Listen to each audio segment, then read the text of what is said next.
جی نہیں، آپ کی پرسنالٹی اور شخصیت میں وہ چیز جو اپنائی جا سکتی، کچھ چیزیں تو ظاہر ہے کہ ہمارے بس میں نہیں کہ ہم اپنی شکل بدل سکیں، لیکن وہ چیزیں جو ہم اپنے حال حلیے میں لا سکتے ہیں، بہتر کر سکتے ہیں اپنے حال حلیے کو، کم از کم وہ تو کریں. جی ہاں، جس سے بھی انسان محبت کرتا ہے وہ کیا چاہتا ہے کہ اس کو دیکھے، اس کو دیکھنا چاہتا ہے. obviously آپ صلی اللہ علیہ وسلم کی کوئی ایسی تصویر بنائی نہیں گئی اور نہ بنانے کی کسی کو اجازت تھی اور نہ ہے نہ ہوگی، لیکن الفاظ کے ذریعے ہم کافی قریب سے آپ کو دیکھ سکتے ہیں. یعنی الفاظ میں جو آپ کی تصویر بیان کی گئی ہے تو اس کو پڑھنا، جاننا، سمجھنا اور اس کی روشنی میں آپ کو پہچاننا یہ بھی ضروری ہے. اور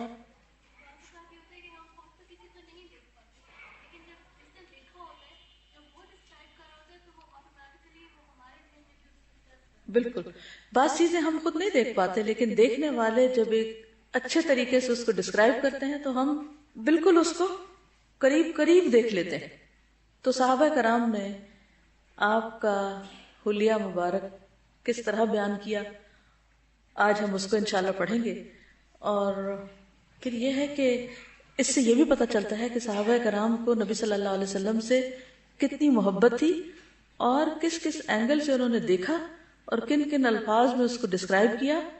یہ سب دلچسپی کی بات ہے کہ اللہ فضلا کبیرہ، اور یہ بالکل سچ بات ہے اور حقیقت ہے کہ آپ صلی اللہ علیہ وسلم کی آمد ہمارے لیے اللہ کا بہت بڑا فضل، احسان اور اس کی رحمت ہے. رسول اللہ صلی اللہ علیہ وسلم کا حلیہ مبارک صرف مردوں نے نہیں، ایک خاتون نے بھی بہت زبردست طریقے سے بیان کیا تھا، جن کا نام ام معبد ہے. ہجرت کے سفر میں دوسرے دن نبی صلی اللہ علیہ وسلم کا گزر ام معبد کے خیمے سے ہوا تھا. یہ قدید کے اطراف میں مشلل کے پاس ہوا کرتی تھی، جو مکہ سے 130 کلومیٹر کے فاصلے پر ہے.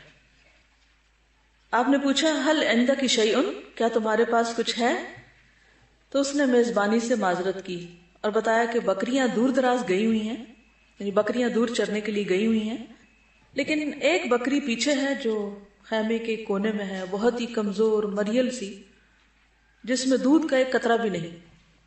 تو رسول اللہ صلی اللہ علیہ وسلم نے اجازت لے کر اسے دوہا اور اس بکری نے اتنا دودھ دیا کہ بڑا سا برتن بھر گیا، جسے ایک جماعت بمشکل اٹھا سکتی تھی.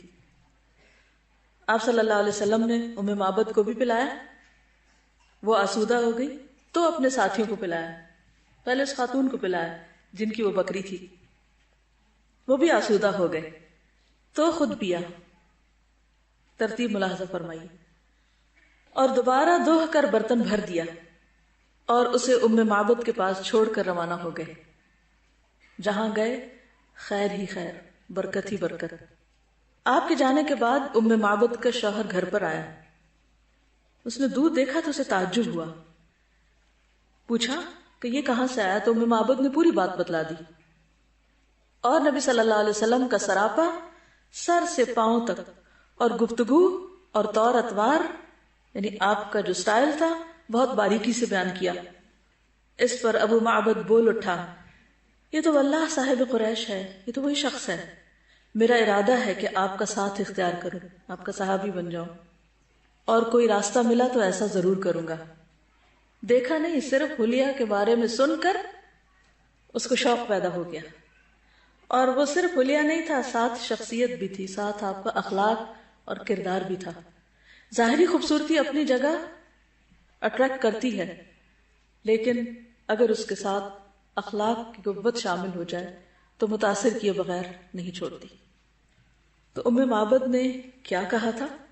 پہلے ام معبد کے الفاظ میں حلیہ مبارک، عربی سنتے جائیے اور آخر میں ترجمہ کروں گی کیونکہ ان الفاظ کی بھی خوبصورتی ہے.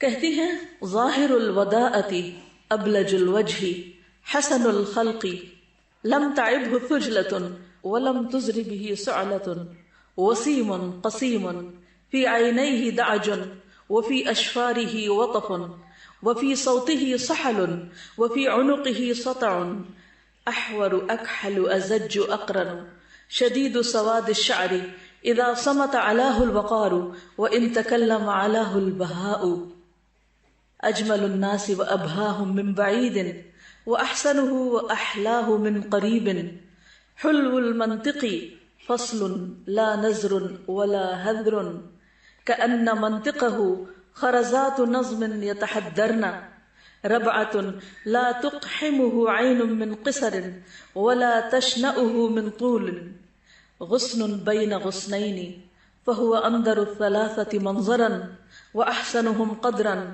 له رفقاء يحفون به إذا قال استمعوا لقوله وإذا أمر تبادروا إلى أمره محفوظ محشود لا عابس ولا مفند.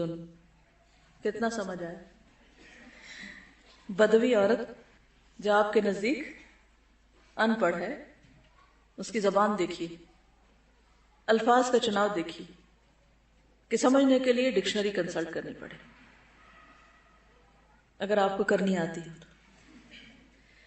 کہتی ہیں پاکیزہ روح، پہلے پاکیزگی کا بیان ہے، صاف ستھرا، کشادہ چہرہ، سنجیدہ خو، نہ تون نکلی ہوئی نہ چندیا کے بال گرے ہوئے، زیبا، صاحب جمال، آنکھیں سیاہ اور فراخ، یعنی بڑی آنکھیں سیاہ اور فراخ، بال لمبے اور گھنے، آواز میں بھاری پن، بلند گردن، روشن مردمک، سرمگی چشم، باریک اور پیوستہ ابرو، سیاہ گھنگریالے بال.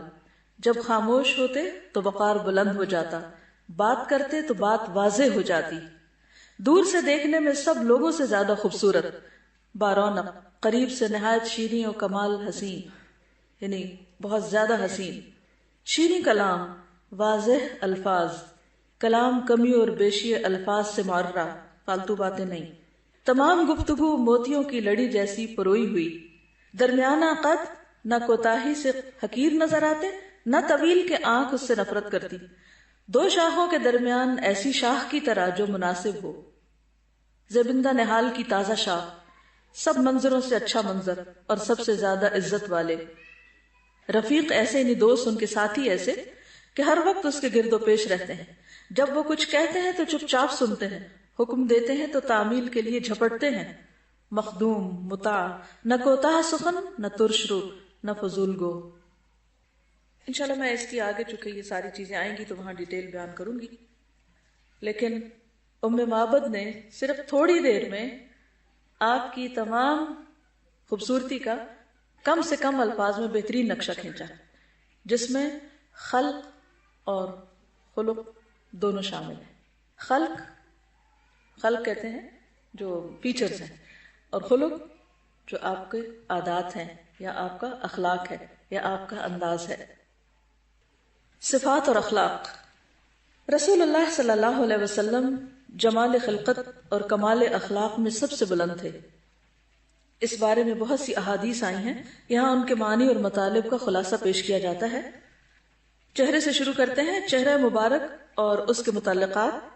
رسول اللہ صلی اللہ علیہ وسلم کا چہرہ مبارک گورا، پرکشش، گول، روشن رنگ، سرخی آمیز تھا، پنکش تھا، 14ویں کی چاند کی طرح جگمگاتا ہوا. جب آپ خوش ہوتے تو چہرہ مبارک اس طرح دمک اٹھتا گویا چاند کا ایک ٹکڑا ہے. دھاریاں اس طرح چمکتی جیسے روشن بادل چمکتا ہے، گویا سورج اس میں دوڑ رہا ہے. اگر آپ رسول اللہ صلی اللہ علیہ وسلم کو دیکھتے تو گویا طلوع ہوتے ہوئے سورج کو دیکھتے، یعنی جب سن رائز ہو رہا ہوتا ہے. چہرے پر پسینہ یوں محسوس ہوتا گویا موتی ہے، اور پسینے کی خوشبو مشک خالص سے بھی بڑھ کر ہوتی. اور جب آپ غصہ ہوتے تو چہرہ یوں سرخ ہو جاتا کہ گویا دونوں رخسار میں انار کے دانے نچوڑ دیے گئے، سخت سرخ. دونوں رخسار ہلکے، پیشانی کشادہ، ابرو یعنی آئی بروز کماندار، باریک اور کامل تھے. باہم ملے ہوئے نہ تھے، الگ الگ تھے، اور کہا جاتا ہے کہ کچھ ملے ہوئے تھے. آنکھیں کشادہ تھی، ان کی سفیدی میں سرخی کی آمیزش تھی، سرخ ڈورے تھے. پتلی سیاہ تھی، یعنی آنکھوں کا رنگ سیاہ تھا. پلکوں کے بال لمبے اور گھنے تھے. آپ دیکھتے تو کہتے کہ آنکھوں میں سرما لگا رکھا ہے، یعنی نیچرلی اس طرح محسوس ہوتا. حالانکہ آپ سرما لگائے ہوئے نہیں ہوتے تھے. ناک کا بانسا بلند یعنی اوپر کا حصہ اور خمدار تھا، اس پر نور بلند ہوتا محسوس ہوتا تھا. دونوں کان مکمل تھے. منہ خوبصورت اور بڑا تھا. سامنے کے دونوں دانتوں میں ذرا سا فاصلہ تھا، بقیہ دانت بھی الگ الگ تھے، بہت جڑے ہوئے نہیں تھے۔ دانتوں میں چمک تھی، جب آپ مسکراتے تو ایسا لگتا گویا اولے ہیں، اور جب آپ گفتگو فرماتے تو دانتوں کے درمیان سے نور نکلتا دکھائی دیتا۔ غرض آپ کے دانت سب سے زیادہ خوبصورت تھے۔ داڑھی خوبصورت تھی، گھنی، کنپٹی سے کنپٹی تک بھرپور، سینے کو بھرے ہوئے اور بالکل کالی تھی۔ صرف دونوں کنپٹیوں اور داڑھی بچہ میں چند گنے چنے بال سفید تھے، آخر تک بھی چند گنے ہوئے بال جو تھے اس حصے میں سفید تھے، ادروائز ساری داڑھی سیاہ تھی۔ کچھ احادیث کی روشنی میں ذرا سی مزید ڈیٹیلز ہم دیکھتے ہیں۔ بخاری کی روایت میں آتا ہے، کان رسول اللہ صلی اللہ علیہ وسلم احسن الناس وجہا، رسول اللہ صلی اللہ علیہ وسلم لوگوں میں سے سب سے زیادہ حسین چہرے والے تھے، یعنی اس دور میں جتنے بھی لوگ تھے ان میں سب سے زیادہ خوبصورت آپ ہی تھے۔ اللہ سبحانہ وتعالیٰ نے آپ کو نہ صرف یہ کہ نبوت سے نوازا، بلند ترین اخلاق سے نوازا، انک لعلی خلق عظیم، بلکہ حسن میں بھی کوئی کمی نہ چھوڑی۔ حسان بن ثابت کہتے ہیں آپ صلی اللہ علیہ وسلم کی مدح میں، وَأَحْسَنُ مِنْكَ لَمْ تَرَ قَطُّ عَيْنِي، کہ آپ سے زیادہ خوبصورت، احسن مِنْكَ لَمْ تَرَ قَطُّ عَيْنِي، میری آنکھ نے کبھی دیکھا ہی نہیں، آپ سے زیادہ خوبصورت چہرہ میری آنکھ نے کہیں دیکھا ہی نہیں، کبھی نہیں دیکھا۔ وَأَجْمَلُ مِنْكَ، اور آپ سے زیادہ جمال والا، خوبصورتی والا، لم تلد النساء، عورتوں نے کبھی جنا ہی نہیں، کسی عورت نے ایسا کوئی بچہ جنم دیا ہی نہیں۔ خلقت مبرأ من کل عیب، آپ ہر عیب سے پاک پیدا کیے گئے، یعنی آپ کسی قسم کے جسمانی عیب کا شکار نہ تھے، یعنی آپ کے اندر جسمانی طور پر کوئی عیب نہیں تھا۔ کأنک قد خلقت کما تشاء، آپ اس طرح پیدا کیے گئے گویا آپ نے جیسا خود چاہا کہ مجھے بنایا جائے۔ کیونکہ کسی بھی انسان کو اگر پوچھا جائے کہ تم کیسے بننا چاہتے ہو تو وہ کوئی کسر چھوڑے گا؟ لوگ میک اپ کے ذریعے اور پلاسٹک سرجری وغیرہ کے ذریعے اور مختلف حربوں طریقوں سے اپنے آپ کو اپنی مرضی کا بنانے کی کوشش کرتے رہتے ہیں، جو کہ پاسبل نہیں ہوتا۔ حسان بن ثابت کہتے ہیں کہ نبی صلی اللہ علیہ وسلم کی خوبصورتی میں کسی قسم کی کوئی کمی نہ تھی، گویا آپ سے بڑھ کر کوئی اور خوبصورت نہ تھا۔ آپ کے چہرے کو سورج اور چاند دونوں سے تشبیہ دی گئی۔ صحیح مسلم کی روایت ہے، کان وجہہ مثل الشمس والقمر وکان مستدیرا، آپ صلی اللہ علیہ وسلم کا چہرہ سورج اور چاند کی طرح گولائی مائل تھا، یعنی مستدیر تھا، لمبا نہیں تھا یا چوڑائی کی طرف زیادہ نہیں تھا، بلکہ گولائی لیے ہوئے تھا۔ ایک اور روایت میں آتا ہے مسند احمد کی، عن ابی ہریرہ قال ما رأیت شیئا احسن من رسول اللہ صلی اللہ علیہ وسلم کان کأن الشمس تجری فی جبہتہ، حضرت ابو ہریرہ سے روایت ہے کہ میں نے رسول اللہ صلی اللہ علیہ وسلم سے زیادہ حسین کوئی چیز نہیں دیکھی، گویا کہ سورج آپ کے چہرے میں گھوم رہا ہو، تشبیہ دے رہے ہیں۔ رنگ کے بارے میں صحیح مسلم کی روایت میں آتا ہے، کان ابیض ملیحا، آپ کا رنگ سفید لیکن ملاحت دار تھا۔ وائل بن حجر سے روایت ہے کہ انہوں نے رسول اللہ صلی اللہ علیہ وسلم کے پیچھے نماز پڑھی، آپ نے جہری آمین کہی، دائیں بائیں سلام پھیرا، یہاں تک کہ میں نے آپ کے رخسار کی سفیدی دیکھی، یعنی داڑھی تھی لیکن آپ کے جو رخسار تھے یا گال تھے وہ نظر آتے تھے، چمکتے تھے، سفید رنگ کے تھے۔ سر کے بال سیاہ تھے، آپ نے کبھی سر میں خضاب نہیں لگایا تھا، کالا رنگ نہیں لگایا تھا۔ آپ کی چھوٹی داڑھی بچہ جو ہوتا ہے نا، یعنی اس ایریا میں جو کہ ہونٹوں کے نیچے ہوتی ہے، اس میں کچھ سفید بال تھے اور کچھ کنپٹیوں اور کچھ سر میں، لیکن بہت خال خال، کہیں کہیں، یعنی اکٹھے نہیں تھے۔ لیکن آپ کبھی کبھی اپنی داڑھی کو ورس سے زرد کیا کرتے تھے، ویسے سیاہ تھی لیکن اس کو ورس لگاتے تھے۔ اس کے لگانے میں کیا حکمت ہے؟ کیوں لگاتے ہوں گے؟ تاکہ جن کو لگانا ہو وہ اسے عیب نہ سمجھے۔ بالوں میں خوشبو لگاتے تھے۔ عام طور پر یہ خیال ہوتا ہے کہ بال میں خوشبو لگانے سے بال سفید ہو جائیں گے، خراب ہو جائیں گے، لیکن آپ صلی اللہ علیہ وسلم بالوں میں خوشبو لگاتے۔ عربوں کے ہاں آپ نے ایک خوشبو دیکھی ہوگی جس کو بخور کہتے ہیں، ان کا عموماً رواج یہ ہوتا ہے کہ نہانے کے بعد جب بال گیلے ہوتے ہیں تو خشک کرنے سے پہلے بخور جلا کر اس کا جو دھواں ہوتا ہے اس سے بالوں کو دھونی دیتے ہیں، جس سے بالوں میں مسلسل خوشبو آتی رہتی ہے، یعنی خوشبو لگانے کا ایک طریقہ ہے۔ ہم لوگ تو عام طور پہ کپڑوں پہ اسپرے کر لیتے ہیں لیکن وہ تھوڑی دیر کے بعد اڑ جاتا ہے، تو آپ صلی اللہ علیہ وسلم بالوں میں لگاتے تھے۔ ربیہ فرماتے ہیں میں نے آپ کے بالوں میں ایک بال دیکھا تو وہ سرخ تھا۔ راوی کہتے ہیں میں نے دریافت کیا یہ بال سرخ کیوں تھا؟ کہا گیا کہ خوشبو سے سرخ ہو گئے، یعنی خوشبو کا رنگ تھا جو لگانے سے وہ اس میں اسٹریک آ گئی. اعضاء اور اطراف، آپ کے اعضاء لمس اور سائڈ. سر، گردن اور بال. سر متوازن انداز میں بڑا اور گردن نہایت خوبصورت اور لمبی تھی. بال دونوں کانوں کے نصف یا لو تک ہوا کرتے تھے، یہاں تک، اور کبھی کبھی اس سے نیچے بھی، اور کبھی دونوں کندھوں کو چھوتے بھی تھے، یعنی اس سے بھی لمبے ہوتے تھے. چند بال پیشانی کے بھی سفید تھے، مگر اتنے کم کہ سر اور داڑھی ملا کر کل 20 بال بھی سفید نہ تھے. یہ یاد رکھیے کہ 20 بال تک بھی سفید نہ تھے، کیونکہ بعض اوقات لوگ کہتے ہیں ہم نے خواب میں آپ کو دیکھا. پوچھتے کیا دیکھا؟ سفید داڑھی تھی اور سفید رنگ تھا. بھئی یہ حضور صلی اللہ علیہ وسلم نہیں تھے، کیونکہ آخر تک بھی آپ کے 20 سے زیادہ سفید بال نہیں تھے جو مختلف جگہوں پر تھے. سر کے بال ذرا ذرا سے گھنگریالے تھے. آپ ناغے سے سر اور داڑھی میں کنگھی فرماتے اور سر کے درمیان سے مانگ نکالتے، سینٹر سے. اعضاء اور اطراف، ہڈیوں کے سرے مثلا کوہنیاں، کندھے اور گھٹنے بڑے بڑے تھے. کلائیاں بڑی بڑی اور ان کے جوڑ لمبے تھے. ہتھیلیاں اور قدم کشادہ تھے. تلوا گہرا نہیں تھا. تلوا کیا ہوتا ہے؟ جی، اس میں آرچ زیادہ نہیں تھی.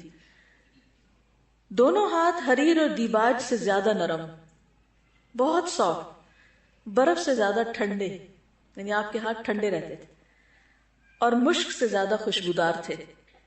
کوہنی سے اوپر اور نیچے دونوں بازو اور اطراف بھاری بھرکم تھے، یعنی یہ جگہ ذرا ہیوی تھی. ایڑیاں اور پنڈلیاں ہلکی تھیں. دونوں کندھوں کے درمیان دوری تھی، چوڑے تھے کندھے. اطراف لمبے، سینہ کشادہ اور بالوں سے خالی تھا. صرف لبے سے ناک تک بالوں کی ایک لکیر تھی، یعنی کہ اوپر سے نیچے تک بیچ میں چھوٹی سی لائن تھی. اس کے علاوہ شکم اور سینے پر بال نہیں تھے. کندھے اور اس سے متصل بازو پر البتہ بال تھے، کندھے اور بازو کی طرف. سینہ اور شکم برابر تھے، نہیں اوپر نیچے سے ایک تھے، اسٹریٹ، آگے نہیں تھا پیٹ بڑا ہوا. بغل کا رنگ مٹیالہ تھا اور پیٹھ ایسی تھی گویا ڈھلی ہوئی چاندی، یعنی سفید. صحیح بخاری کی روایت میں آتا ہے کان النبی صلی اللہ علیہ وسلم ضخم الیدین لم ار بعدہ مثلہ. نبی صلی اللہ علیہ وسلم کے دونوں ہاتھ اس طرح گوشت سے بھرے ہوئے تھے کہ آپ کے بعد میں نے کسی کا ہاتھ اس طرح کا نہیں دیکھا. یعنی ہیوی تھے ہاتھ، پتلے نہیں تھے، سوکھے نہیں تھے، یا ہڈیاں نہیں نظر آتی تھی، بلکہ کیا تھا؟ مضبوط ہاتھ تھے، بھاری ہاتھ تھے. ضخم الیدین. کان دلیع الفم اشکل العینین. نبی صلی اللہ علیہ وسلم فراخ دہن تھے، آپ کے منہ کا جو دہانہ تھا وہ کھلا تھا. آپ کی آنکھوں کی سفیدی میں سرخ ڈورے پڑے ہوئے تھے، آنکھوں میں جو سفید حصہ ہے اس میں سرخ سرخ لائنیں نظر آتی تھی. اب تصویر بناتے جائیں اپنے ذہن میں، کاغذ پہ نہیں. مسند احمد کی روایت میں ہے رسول اللہ صلی اللہ علیہ وسلم کا سر مبارک بڑا، آنکھیں موٹی، پلکیں لمبی، آنکھوں میں سرخی کے ڈورے، گھنی داڑھی، کھلتا ہوا رنگ، اور ہاتھ پاؤں بھرے ہوئے تھے، بھرے بھرے تھے. خوبصورت جسم والے تھے، اس قدر صاف شفاف گویا کہ چاندی سے آپ کا بدن مبارک ڈھالا گیا. یعنی صفائی اور پاکیزگی کا خاص طور پر ذکر ہے. پر داغ دھبے وہ نشان نہیں تھے. قد و قامت اور جسم، آپ کا قد خوبصورت، قامت معتدل اور پیکر سیدھا تھا. جتنی کتابوں کا مطالعہ کریں پھر سب کو سامنے رکھ کر اگر نچوڑ نکالا جائے تو ہر چیز میں آپ کے اعتدال تھا. جیسے قد میں اعتدال تھا، اسی طرح چہرے پر یعنی لمبائی چوڑائی، ہر اعتبار سے ہر چیز میں جو غالب چیز تھی وہ اعتدال تھی. یعنی کوئی چیز بھی ایکسٹریم کی طرف نہیں جاتی تھی، اور ہر چیز کے حسن میں جو بنیادی چیز ہے وہ اعتدال ہی ہے. پیکر سیدھا تھا، یعنی آپ سیدھے فارم اسٹریٹ تھے، یعنی یوں کندھے جھکا کے. نہ آپ ناٹے تھے نہ لمبے تڑنگے. ناٹے میں تو چھوٹے قد کے نہیں تھے اور بہت ٹال بھی نہیں تھے، لیکن طول سے قریب تر تھے، نچلی طرف سے زیادہ اوپر کی طرف یعنی قد نکلتا تھا. چنانچہ کوئی شخص جو لمبائی کی طرف منسوب ہوتا وہ آپ کے ساتھ چلتا تو آپ ہی اس سے لمبے ہوتے تھے. جسامت معتدل تھی، بدن گٹھا ہوا، نہ زیادہ موٹے تھے نہ زیادہ پتلے. بلکہ دو شاخوں کے درمیان ایک شاخ تھے جو تینوں میں سے سب سے زیادہ تازہ اور خوش منظر ہوتی ہے. یعنی اگر تین ٹہنیاں دیکھی جائے تو ان میں سے درمیانی جو زیادہ خوبصورت ہو. خوشبو. آپ کا جسم، پسینہ اور اعضاء تمام خوشبوؤں سے زیادہ خوشبودار تھے. حضرت انس رضی اللہ تعالیٰ عنہ کا ارشاد ہے، میں نے کبھی کوئی عنبر یا مشک یا کوئی ایسی خوشبو نہیں سونگھی جو رسول اللہ صلی اللہ علیہ وسلم کی خوشبو سے بہتر ہو. اب دیکھیں کہ ہر انسان کی ایک خوشبو یا بو ہوتی ہے. ایک جیسے بچے کو اگر آپ اٹھائیں تو اس کی ایک اور طرح کی خوشبو ہوتی ہے. اسی طرح مختلف لوگوں کے پاس بیٹھیں تو آپ کو مختلف طرح کی ایک فیلنگ آتی ہے. اس میں ویسے بھی وائبز ہوتی ہیں ان کی شخصیت کی. کبھی روب ہوتا ہے اور کبھی آپ کو خوف ہوتا ہے اور کبھی محبت ہوتی ہے اور کبھی ان کے پاس بیٹھ کے آپ کو ریپلشن بھی ہوتی ہے. اور خصوصاً اگر جسم سے کسی کے بو آ رہی ہو. اور اس بو کا تعلق کسی بیماری سے بھی ہو سکتا ہے اور اندر کی جو انسان کا دل ہے اس کے اندر جو نفرتیں اور گھمنڈ اور تکبر اور جو اندر کی بدصورتی ہے اس کی بھی ایک فیلنگ ہوتی ہے. جو لوگ اندر سے پاکیزہ ہوتے ہیں، پاکیزہ خیالات والے ہوتے ہیں اور اچھے اخلاق والے ہوتے ہیں، اچھی سوچ والے ہوتے ہیں، مثبت سوچ رکھتے ہیں، ان کی فیلنگ مختلف ہوگی بنسبت ان کے کہ جو اندر سے حسد سے بھرے ہوئے، نفرتوں سے بھرے ہوئے، گرجز پالے ہوئے. ان کے پاس بیٹھ کے آپ کو مختلف طرح کی فیلنگ آئے گی. تو ہر انسان کی ایک جسمانی کیفیت کا اثر دوسرے پر ضرور پڑتا ہے اور اس بارے میں ہر ایک کو کانشیس بھی ہونا چاہیے کہ کہیں ہمارے منہ کی بو سے یا ہمارے جسمانی بو سے کسی دوسرے کو اذیت تو نہیں ہو رہی. بہت سے لوگوں کے ریلیشن شپ اس بنا پر بھی خراب ہوتے ہیں. تو ہمیں اپنی ذات سے بھی دوسروں کے لیے باعث اذیت نہیں بننا چاہیے. حضرت جابر کہتے ہیں آپ صلی اللہ علیہ وسلم کسی راستے سے تشریف لے جاتے اور آپ کے بعد کوئی اور گزرتا تو آپ صلی اللہ علیہ وسلم کی خوشبو کی وجہ سے ضرور جان جاتا کہ آپ یہاں سے گزرے ہیں. آپ صلی اللہ علیہ وسلم کسی آدمی سے مصافحہ فرماتے تو وہ دن بھر اس کی خوشبو محسوس کرتا اور آپ صلی اللہ علیہ وسلم کسی بچے کے سر پر اپنا ہاتھ پھیرتے تو اس کی خوشبو کی وجہ سے وہ بچوں کے درمیان پہچان لیا جاتا. حضرت ام سلیم رضی اللہ تعالی عنہا نے آپ کا پسینہ ایک شیشی میں محفوظ کر رکھا تھا، اسے خوشبو میں ڈالتی تھی کیونکہ وہ سب سے عمدہ خوشبو تھی. اس کے علاوہ آپ کو خوشبو پسند بھی بہت تھی، آپ خوشبو پسند کرتے تھے. ایک روایت میں آتا ہے رسول اللہ صلی اللہ علیہ وسلم کے پاس سکہ یعنی خوشبوؤں کا مجموعہ تھا جس سے آپ خوشبو لگاتے تھے. یعنی ایک خوشبو کے اندر آپ نے بہت سی جمع کر رکھی تھی. آپ صلی اللہ علیہ وسلم خوشبو کا تحفہ واپس نہیں کرتے تھے، لوٹاتے نہیں تھے، قبول کر لیتے تھے. ایک اور روایت میں آتا ہے مسلم کی، نبی صلی اللہ علیہ وسلم کا رنگ کھلتا ہوا تھا، پسینہ موتیوں کی طرح تھا، جب چلتے تو پوری قوت سے چلتے اور میں نے کوئی ریشم و دیبا یا کوئی دوسری چیز نبی صلی اللہ علیہ وسلم سے زیادہ نرم نہیں چھوئی. یعنی کسی چیز ہوتا ہے نا کہ ٹچ ہوتا ہے کہ کسی بھی ایسی چیز کو ہاتھ نہیں لگایا جو آپ سے زیادہ نرم ہو. میں نے کوئی عنبر یا کوئی دوسری خوشبو نبی صلی اللہ علیہ وسلم کی مہک سے زیادہ عمدہ نہیں سونگی. ایک اور روایت میں آتا ہے نبی صلی اللہ علیہ وسلم کی خدمت میں ایک ڈول پیش کیا گیا. نبی صلی اللہ علیہ وسلم نے اس میں سے کچھ پانی پیا اور ڈول میں کلی کی، پھر اس کو کنویں میں الٹا دیا گیا جس سے وہ کنواں مشک کی طرح مہکنے لگا. ہو سکتا ہے کہ آپ لوگوں کے لیے یہ چیزیں بڑی انوکھی ہوں کیونکہ اب دنیا میں کوئی ایسا شخص ہے نہیں کہ جہاں سے آپ تصدیق کر سکیں کہ کیا واقعی ایسا ہوتا ہے. تو یہ سب کچھ بحیثیت نبی، بحیثیت انسان اور بحیثیت ایک مقدس ہستی کے اللہ تعالیٰ نے آپ کو دوسروں کے مقابلے میں وافر مقدار میں دیا گیا. اور یہ آپ کے معجزات میں سے بھی ہو سکتا ہے. اگر صحابہ کرام نے اس میں کوئی مبالغہ رائے کی ہوتی تو دوسرے انکار کر دیتے کہ یہ تم کیا کہہ رہے ہو، ایسا تو تھا ہی نہیں. تو یہ ایک نہیں بے شمار ایسی روایات ہیں اور صحیح روایات ہیں جن کا نچوڑ اور خلاصہ آپ کے سامنے رکھا جا رہا ہے. نبی صلی اللہ علیہ وسلم جب دھونی لیتے تھے تو عود کی لیتے تھے جس میں اور کسی چیز کو نہ ملاتے تھے، لیکن کبھی عود میں کافور ملا لیتے تھے. حضرت عائشہ کہتی ہیں کہ میں رسول اللہ صلی اللہ علیہ وسلم کو احرام باندھنے سے قبل میرے پاس جو عمدہ قسم کی خوشبو ہوتی تھی ان میں سے سب سے اعلیٰ قسم کی خوشبو لگاتی، یہاں تک کہ میں آپ صلی اللہ علیہ وسلم کی داڑھی اور سر مبارک میں اس کی چمک دیکھتی. یعنی اتنی زیادہ وہ لگاتی تھی کہ وہ خوشبو اوپر جیسے تیل کی طرح چمکتی ہوئی نظر آتی تھی. بہت زیادہ استعمال کرتے تھے خوشبو اور عمدہ خوشبو. بعض لوگ خوشبو تو لگا لیتے ہیں لیکن اس سے دوسروں کو سر درد ہو جاتی ہے، شاید ان کی اپنی چوائس ہی ایسی ہوتی ہے یا ان کو خود محسوس نہیں ہوتا انہوں نے کیا لگایا ہوا ہے، لیکن دوسروں کے لیے وہ خوشبو بھی تکلیف دہ ہوتی ہے. تو اس کا بھی خیال رکھیں کہ آپ کیا لگا رہے ہیں، کہ اس کا نتیجہ کیا ہوگا، افیکٹ کیا ہوگا. رفتار. رسول اللہ صلی اللہ علیہ وسلم بہت تیز رفتار تھے، تیز چلتے تھے. بازار میں چلنے والے شخص کی رفتار سے چلتے تھے. درماندہ اور سست نہ تھے. کیا نہ تھے؟ درماندہ یعنی تھکے ہارے، ٹائرڈ، ایسے نہیں تھے. اور سست نہ تھے. کوئی آپ کا ساتھ نہ پکڑ پاتا، یعنی آپ کے ساتھ جو چلتے تھے وہ تھک جاتے. حضرت ابو ہریرہ رضی اللہ عنہ فرماتے ہیں میں نے کسی کو رسول اللہ صلی اللہ علیہ وسلم سے بڑھ کر تیز رفتار نہیں دیکھا. گویا زمین آپ کے لیے لپیٹ دی جاتی تھی.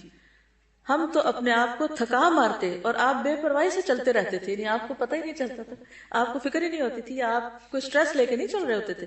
کیونکہ ہمیں اگر تیز چلنا پڑے تو ہمیں تو ایفرٹ لگانی پڑے، کانشیسلی چلنا پڑے، لیکن آپ کی وہ ایک روٹین تھی، نارمل بات تھی آپ کے لیے.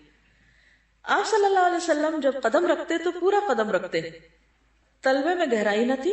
جب مڑتے تو پورے مڑتے، سامنے ہوتے تو مکمل، پیچھے مڑتے تو مکمل. چلتے تو جھٹکے سے اٹھتے اور یوں چلتے گویا ڈھلوان سے اتر رہے ہیں. پھر جھٹکے سے پاؤں اٹھاتے اور نرمی سے چلتے، یعنی پاؤں گھسیٹ گھسیٹ کر نہیں چلتے تھے. اس طرح چلنے سے ویسے بھی نقصان ہے، کیونکہ آپ دیکھیں کہ آپ کے پورے مسل جو ہیں وہ اس طرح ایکٹیو نہیں ہوتے یا ان کی ایکسرسائز نہیں ہوتی، کیونکہ آپ نے جب ان کو گھسیٹ لیا تو وہ بھی سست ہو گئے. پاؤں اٹھانے میں ایفرٹ لگانی پڑتی ہے نا. اٹھا کے دیکھیں، گھسیٹ کے اور اٹھا کے دیکھیں، تھوڑا سا ایسے بیٹھے بیٹھے اٹھائیں گا، فرق پڑتا ہے. اچھا اب گھسیٹے پاؤں، گھسیٹنے اور اٹھانے میں فرق ہے؟ کتنا فرق ہے؟ بہت سارا. بس یہیں سے چال ٹھیک کر لیں اپنی سنت سمجھ کے، پاؤں گھسیٹ کے نہیں چلنے. اس میں دوسروں کو تو اذیت ہوتی ہے، اپنا بھی بڑا نقصان ہو جاتا ہے. لیکن افسوس یہ کہ ہمیں عام طور پر کوئی بتاتا بھی نہیں کہ ہم کیا غلط کام کر رہے ہیں. تو بچپن سے عادتیں پڑ جاتی ہیں، تو بچپن میں ہی بچوں کو آپ نوٹ کریں کہ کس طرح چل رہے ہیں. جھٹکے سے مراد کیا ہے؟ یعنی جھٹکا دے کے نہیں چلتے تھے، مراد یہ ہے کہ مکمل پاؤں ایک دم اٹھاتے تھے سیدھا. لیکن ویسے آپ کی چال کیسی تھی جس میں نرمی تھی؟ جیسے سورۃ الفرقان میں آتا ہے وَعِبَادُ الرَّحْمَنِ الَّذِينَ يَمْشُونَ عَلَى الْأَرْضِ هَوْنًا، یعنی پاؤں اٹھاتے تھے، رکھتے نرمی سے تھے، اس میں سے شور نہیں آتا تھا کہ پاؤں مارتے ہوئے نہیں چلتے تھے. وَلَا يَضْرِبْنَ بِأَرْجُلِهِنَّ لِيَعْلَمَ مَا يُخْفِينَ مِنْ زِينَتِهِنَّ. اللہ تعالیٰ نے خاص طور پر کس کو منع کیا ہے؟ عورتوں کو، کہ زمین پر پاؤں مار کر نہ چلیں تاکہ ان کی خفیہ زینت ظاہر نہ ہو. ایک حدیث میں آتا ہے کہ رسول اللہ صلی اللہ علیہ وسلم جب چلتے تو پیر زمین پر گاڑ کر چلتے تھے، یعنی جما کے پاؤں چلتے تھے. اذا مشى تکفأ، جب آپ چلتے تو آگے جھکتے ہوئے دباؤ ڈال کر چلتے تھے، ایسے چلتے گویا ڈھلوان سے اتر رہے ہیں، یعنی جما کے مضبوط. اور پورا پاؤں اٹھا کے پورا رکھتے تھے، یوں نہیں جاتے تھے بلکہ اوپر. ٹھیک ہے. اور پھر یہ کہ سستی اور ڈھیلا پن نہیں، اور جیسے کہ کندھے جھکے ہوئے نہ. ایک اور روایت میں آتا ہے کہ آپ چلتے ہوئے ادھر ادھر نہیں دیکھتے تھے، سامنے دیکھتے تھے. اذا مشى لم يلتفت، جب چلتے تو بلا ضرورت ادھر ادھر نہ دیکھتے. اس کا کیا نقصان ہوتا ہے؟ جب ہم چلتے ہوئے ادھر دیکھ رہے ہوتے ہیں ٹکر مارتے ہیں اور دوسروں کو تکلیف دیتے ہیں. جی مقصد پہ فوکس نہیں. حدیث میں آتا ہے کہ جب رسول اللہ صلی اللہ علیہ وسلم چلتے تو صحابہ آپ کے آگے چلتے اور آپ کی پشت فرشتوں کے لیے چھوڑ دیتے. He was a leader like a shepherd. shepherd کس طرح چلتا ہے؟ کہاں چلتا ہے؟ پیچھے چلتا ہے اور ریوڑ کو آگے رکھتا ہے.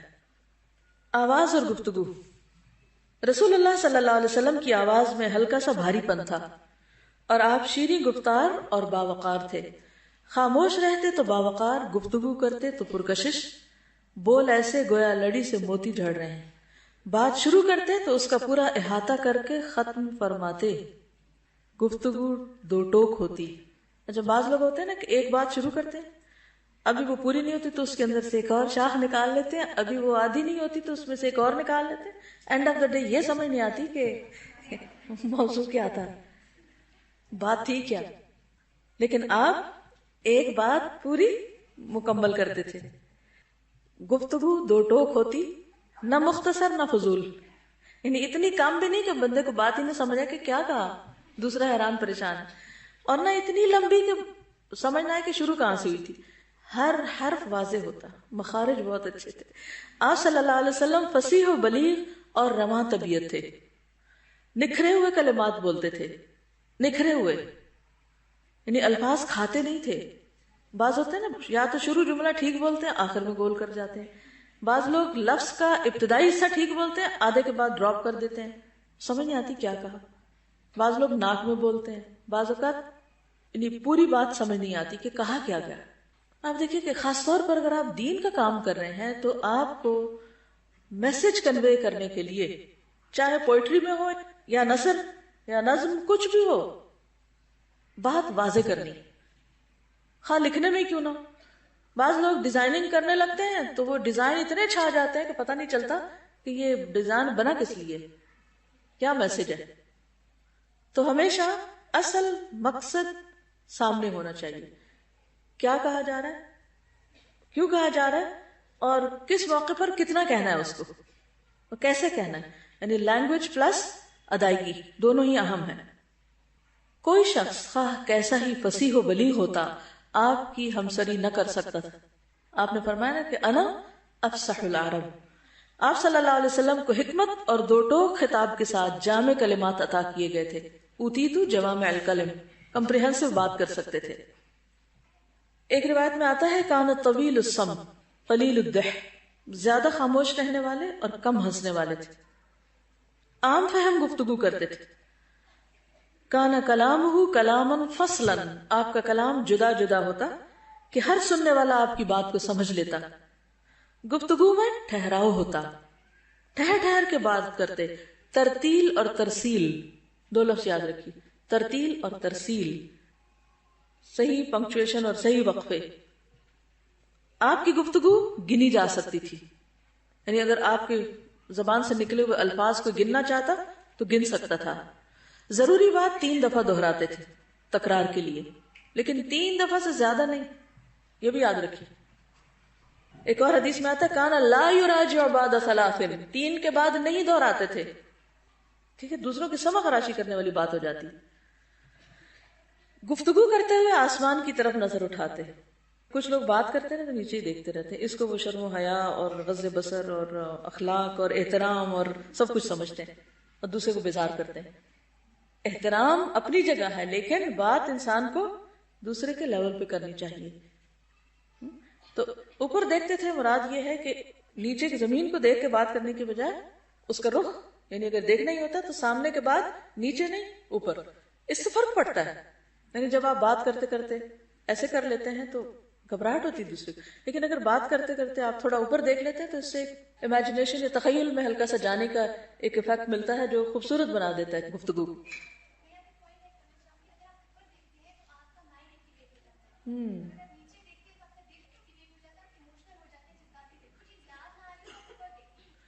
گڈ، سبحان اللہ. انہوں نے ایک ریسرچ پڑھی جس میں آتا ہے کہ آپ گفتگو کرتے وقت اگر آپ اوپر دیکھتے ہیں تو آپ کا ذہن ایکٹیویٹ ہوتا ہے، اور اگر آپ نیچے دیکھتے ہیں تو آپ کا دل، قلب ایکٹیویٹ ہوتا ہے، یعنی ایموشنز آپ کے جاگتے ہیں. تو اس میں آپ دیکھیے کہ اگر آپ کو کوئی چیز بھول جاتی تو آپ کو چاہیے کہ اوپر دیکھیں تاکہ یاد آ جائے. غض بصر کا مطلب سر جھکانا نہیں ہے، یہ یاد رکھیے.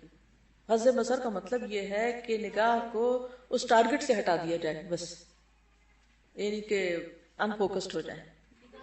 نگاہ پھیر لیں.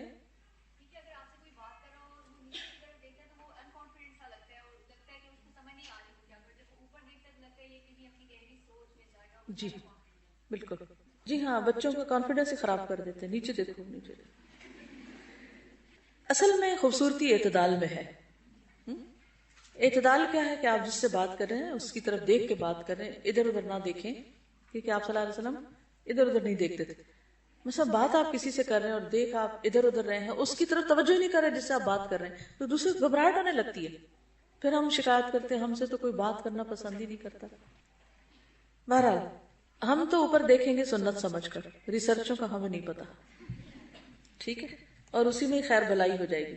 انشاءاللہ۔ اوکے، آگے چلتے ہیں۔ اخلاق کی ایک جھلک۔ رسول اللہ صلی اللہ علیہ وسلم کے چہرے پر ہمیشہ بشاشت ہوتی تھی، سہل خو اور نرم پہلو تھے، جفاجو اور سخت خو نہ تھے، ہارش نہیں تھے، بازاروں میں اونچی آواز نہ لگاتے، دور سے چیخ چلا کے نہیں بولتے تھے، سب سے زیادہ تبسم فرماتے نہیں مسکراتے، غصے سے سب سے زیادہ دور اور رضا میں سب سے آگے۔ یعنی بات بات پہ غصہ نہیں آتا تھا، غصہ آتا تھا اور پیچھے کیفیت بھی ہم نے پڑھی، لیکن بہت کم اور صرف حق بات پر، اور رضا میں سب سے آگے، یعنی دوسرے کی بات کو ایکسپٹ کرنا، ماننا، اس کے ساتھ ریکنسائل کرنا، اس میں آگے تھے۔ یعنی اللہ کے فیصلوں کو قبول کرنا، لوگوں کو ایز اٹ از قبول کرنا، یہ ایک بہت بڑی خوبی ہوتی ہے، کیونکہ اگر ہم ہر چیز میں ریزسٹ کر رہے ہیں، اس کو ایسا نہیں ہونا چاہیے، اس کو ایسا نہیں ہونا چاہیے، اس کو ایسا، تو کیا ہوگا؟ وہ تو ویسے ہی رہیں گے، مشکل ہمارے لیے ہو جائے گی۔ تو ایکسیپٹنس بہت ضروری ہے۔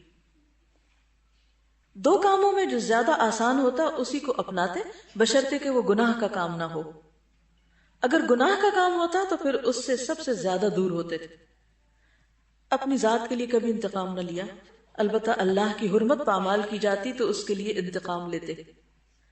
رسول اللہ صلی اللہ علیہ وسلم سب سے زیادہ سخی، سب سے کریم، سب سے بہادر، سب سے شہزور، اذیت پر سب سے بڑھ کر صبر کرنے والے، سب سے زیادہ باوقار اور سب سے بڑھ کر حیادار تھے۔ کوئی چیز ناپسند فرماتے تو چہرے پر اس کے آثار دیکھے جا سکتے تھے۔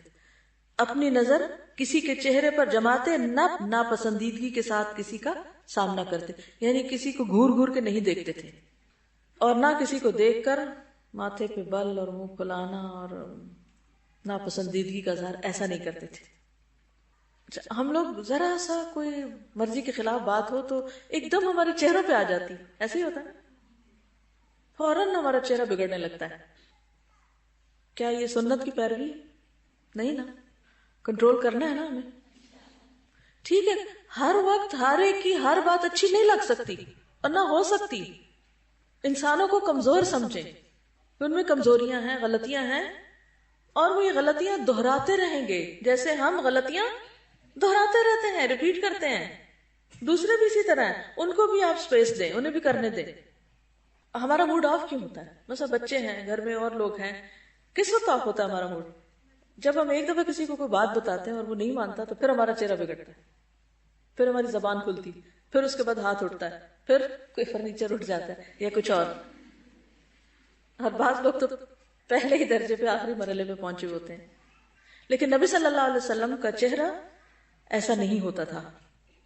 اچھا، مومن کا چہرہ ہے، ہم سب کو ایک دوسرے کے چہروں کو ہوا دیتے رہنا چاہیے کہ ٹھیک ہو جائیں۔ اچھا، اس کا طریقہ کیا ہوگا؟ کیسے دوسرے کے چہرے کو آپ ٹھیک کر سکتے ہیں؟ اسمائل دے کے۔ جب آپ اسمائل کریں گے تو اس کو مجبوراً اسمائل کرنا پڑے گا، اور اگر پھر نہ کریں تو کیا کریں گے؟ پھر دوبارہ اسمائل کریں حتیٰ کہ وہ کرنے لگے۔ سب سے زیادہ عدل کرنے والے، پاک نفس اور پاک دامن، سچائی کے علم بردار اور بڑے امانت دار تھے۔ نبوت سے پہلے ہی امین کے لقب سے مشہور تھے، سب سے زیادہ متواضع اور تکبر سے دور تھے، سب سے بڑھ کر عہد کے پاسدار، سب سے عظیم شفقت اور رحمت والے، سب سے عمدہ معاشرت اور ادب والے، سب سے زیادہ کشادہ اخلاق، فحش اور لعنت ملامت سے سب سے زیادہ دور، جنازوں میں تشریف لے جاتے، فقراء اور مساکین کے ساتھ بیٹھتے، غلام کی دعوت قبول کرتے، کھانے اور لباس میں ان پر برتری نہ اختیار فرماتے، جو آپ صلی اللہ علیہ وسلم کی خدمت کرتا آپ خود اس کی خدمت فرماتے، اس میں کوئی آر نہیں سمجھتے تھے، اپنے خادم پر عتاب نہ کرتے، یہاں تک کہ کبھی اسے اف تک نہ کہا۔ غرض آپ صلی اللہ علیہ وسلم کے اوصاف کو احاطہ بیان میں لانا ممکن نہیں۔ اس کی مزید تھوڑی سی وضاحت، کچھ اور احادیث۔ نبی صلی اللہ علیہ وسلم مسکراتے تھے، کہہ کے نہیں لگاتے تھے۔ کان لا یضحک الا تبسما، ہنستے نہیں مسکراتے تھے۔ خوش ہوتے تو چہرہ مبارک چاند کا ٹکڑا معلوم ہوتا، اور صحابہ کہتے ہیں کعب بن مالک کہ یہ بات ہم آپ کے چہرے سے معلوم کر لیتے کہ آپ کتنے خوش ہیں۔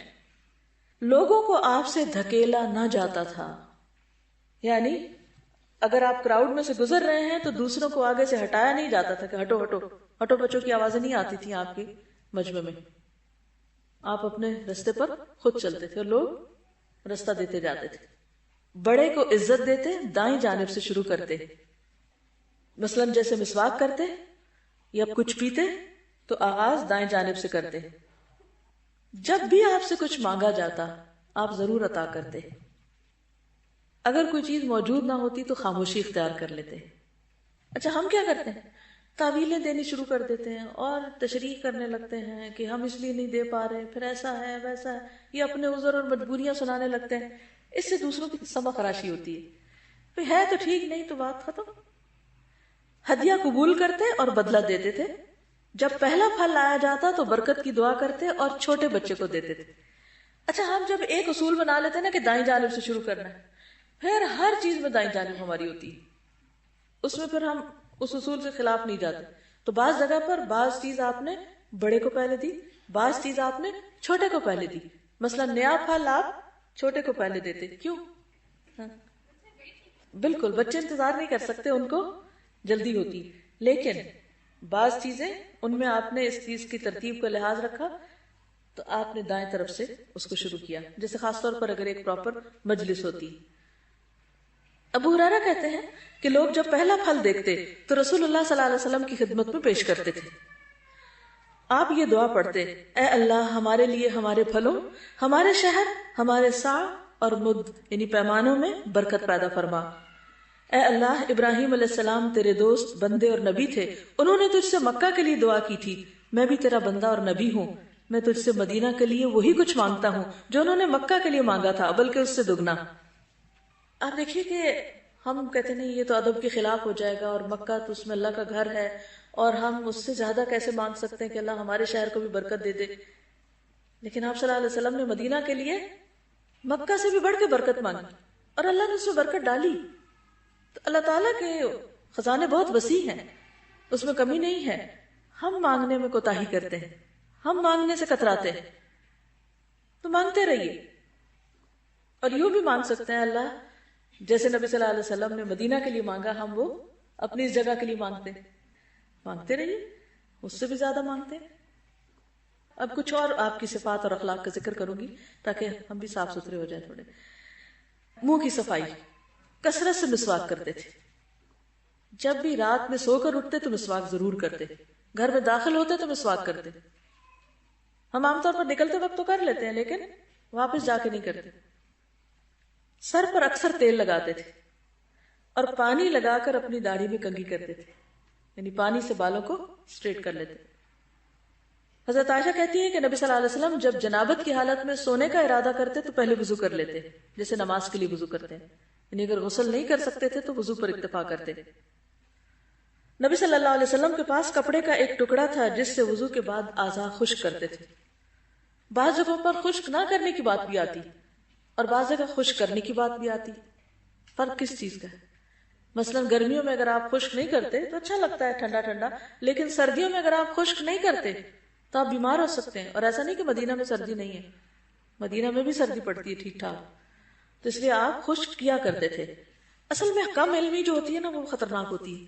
ہم ایک حدیث پڑھ لیتے ہیں پھر اس پر اتنی سختی سے پابندی کرتے ہیں کہ دوسرے سارے پہلو بھول جاتے ہیں، اور وہ جو دین کی خوبصورتی ہے فلیکسیبلٹی اس کو بھول جاتے ہیں. تو جب بھی کوئی چیز پڑھیں تو یہ جاننے کی ضرور کوشش کریں کہ یہ کس موقع پر آپ نے کیا تھا، کب کیا تھا، کتنا کیا تھا.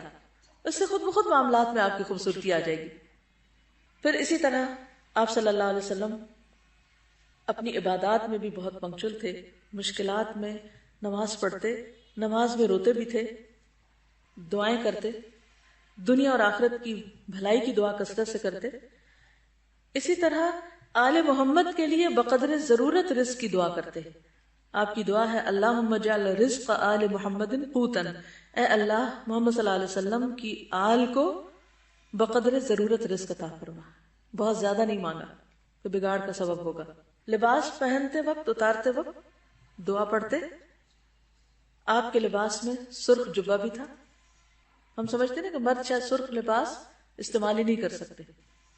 برا کہتے ہیں آپ صلی اللہ علیہ وسلم نے سرخ جوڑا زیب تن فرما رکھا تھا میں نے اس جوڑے میں کسی کو ان سے زیادہ حسین نہیں دیکھا.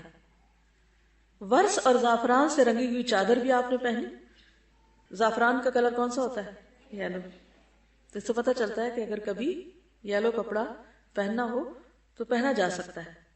چاندی کی انگوٹھی پہنتے تھے. اس کا نگینہ حبشی تھا. دائیں اور بائیں ہاتھ میں انگوٹھی پہنتے، یعنی دائیں میں بھی پہنی بائیں میں بھی. ایک اور روایت میں آتا ہے کہ آپ دائیں ہاتھ میں انگوٹھی پہنتے تھے، رائٹ میں. دوسری روایت میں آتا ہے کہ بائیں ہاتھ میں انگوٹھی پہنتے تھے. تو اس کے لیے کوئی ہارڈ اینڈ فاسٹ رول نہیں. ہر رات سرما لگاتے.